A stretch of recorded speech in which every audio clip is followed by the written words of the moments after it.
আমরা আজ চলে এসেছি মুসলিম ধর্মের সবচেয়ে বড় উপাসনা স্থল কলকাতার নাখোদা মসজিদে।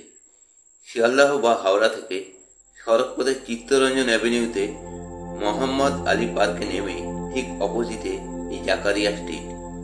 সেই পথ ধরে অটো বা হাঁটা পথে কিছুটা এগিয়ে রবীন্দ্র সরণির সংযোগস্থলেই এই নাখোদা মসজিদ। আগে এই স্থানে ছোট ছোট দুটি মসজিদ ছিল।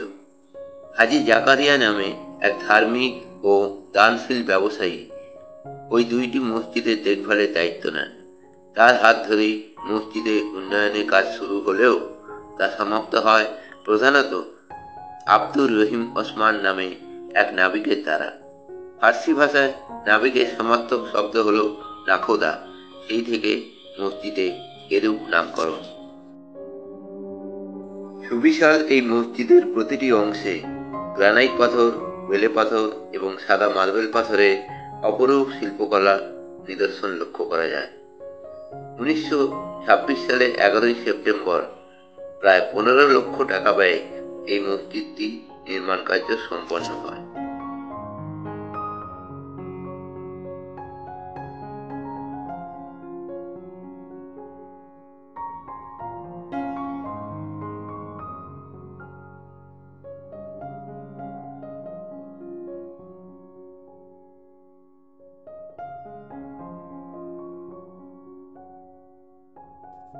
চারতলা এই মসজিদে রয়েছে 3টি সুদৃশ্য গম্বুজ এবং 2টি 151 ফুট সুউচ্চ মিনার।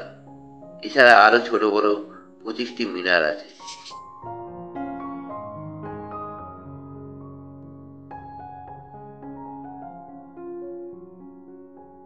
একতলায় আছে একটি চতুর্ভুজাকৃতি এবং একটি ষড়ভুজাকৃতি জলাশয়।